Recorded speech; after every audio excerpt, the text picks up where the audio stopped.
The whole world has to isolate this rogue, apartheid, genocidal, maniac, serial-killing, pathologically lying state, isolate it, shame anyone who goes there, academics, celebrities, politicians, and they've been exposed for what they are. And Zionism's on its last leg. It only exists by the weight of its propaganda, and that propaganda has collapsed entirely. The world sees Israel for what it is, and it can't last for long in its current state. You cannot expect change in a society this far gone. It is full-throated fascist. And that's why they act the way they do, with full, total impunity, because they have no humanity left. This is a society so far gone with protection of a military empire, with hatred in their hearts.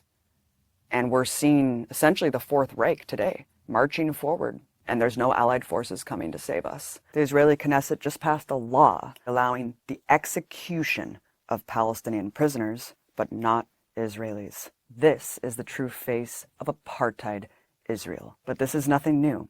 I saw this firsthand when I was in Israel back in 2016. Full-throated fascism. You can't deal with these people. There's no need to try. There's no need to talk to them. There's only one way, I would carpet bomb them.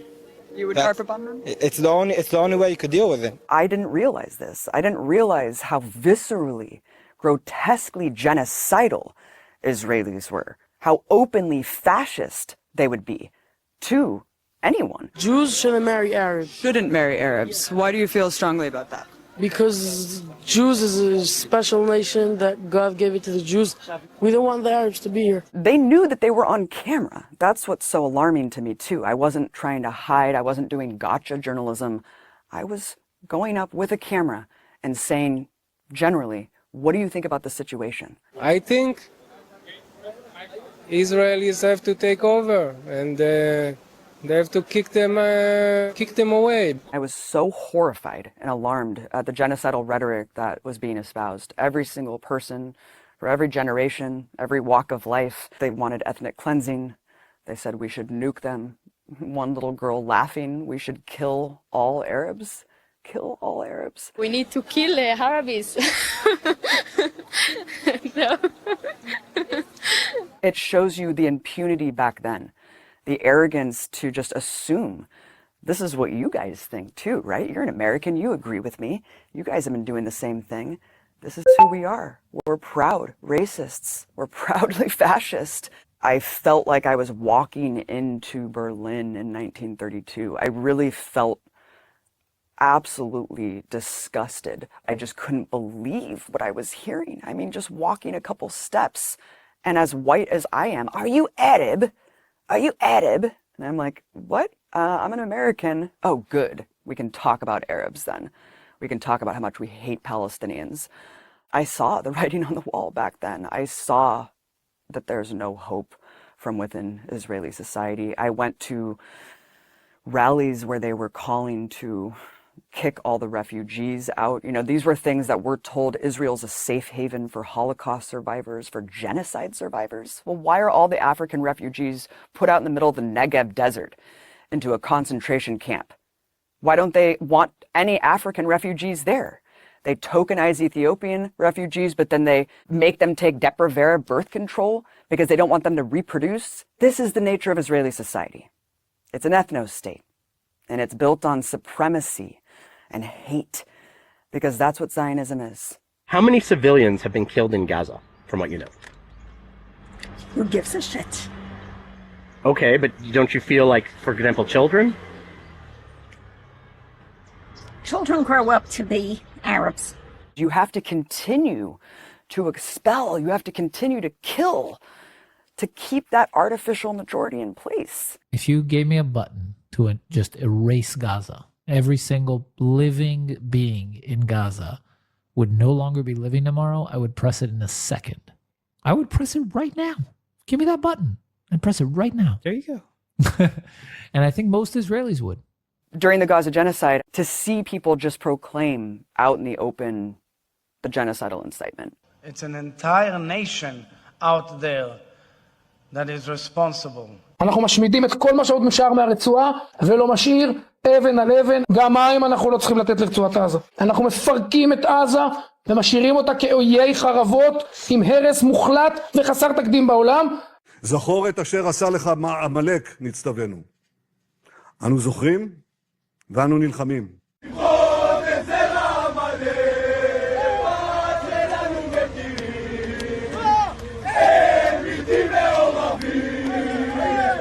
It was heinous and horrifying, but finally people saw Israel for what it is. It's all been exposed. They're not hiding anymore. כל ילד, כל תינוק בעזה הוא אויב. אני רוצה להעיף אותם, להשמיד אותם עד האחרון בהם. אם מעזה אתם תמשיכו לרעוב, תמשיכו למות, הבתים שלכם ימשיכו להישרף. אני לא חושב שיש מישהו במדינת ישראל, בארץ ישראל, שצריך לרחם על העזתים האלה. לא על מבוגרים, לא על קשישים, לא על צעירים ולא על ילדים.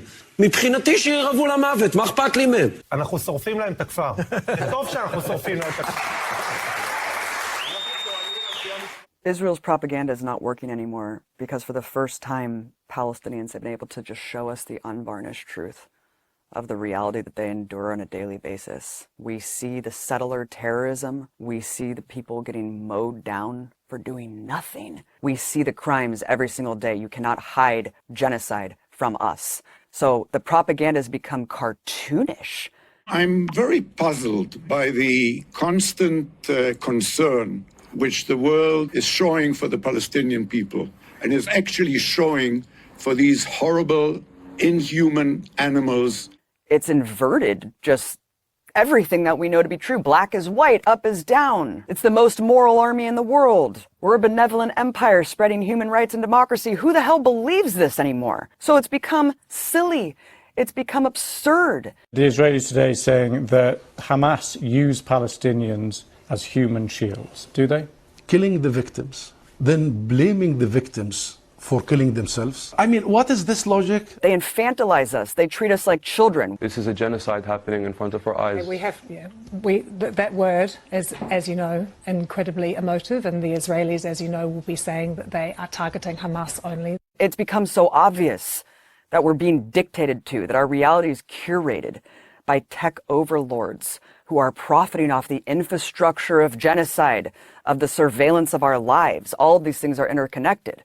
So the propaganda doesn't work anymore. It's too infantilizing and stupid. One day after describing it as a tragic mishap, Israel has now claimed a deadly double strike on a Gaza hospital was prompted by the discovery of a Hamas camera. A Hamas camera is why they blow up journalists at a hospital? Because they have a camera that was belonged to Hamas? I mean, it just makes corporate media journalists and establishment journalists look like buffoons, doesn't it?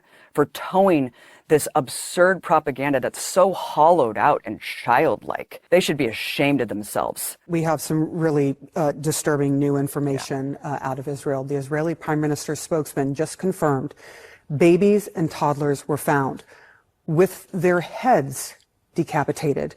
There's no excuse whatsoever. They are complicit in this. But you see Israel buying up media outlets. We have to fight with the weapons that apply to the battlefields in which we're engaged. And the most important ones are the social media. And the most important purchase that is going on right now is class TikTok. TikTok, number one. Do you see Israeli billionaires trying to tamp down on the narrative? They're desperate. They're desperate because they know that's the only way they'll survive, is to try to convince the world of the opposite of what we're all seeing. So that's why you see these desperate, pathetic influencers just spewing lies. I'm here in Gaza, and all I see is food, water, and opportunity. But instead of Hamas distributing the ramen noodles, they're eating it all, and that's why their leaders are on Ozempic. Because that's all they have left. They don't have anything anymore.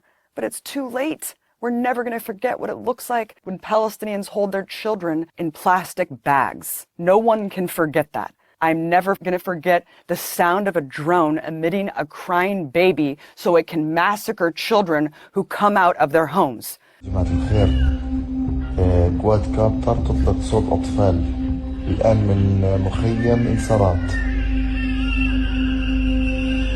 امبارح استشهدوا شاب طلع مسكين يشوف إيش الصوت في مدرسة طبعا طلع والله قنصوه.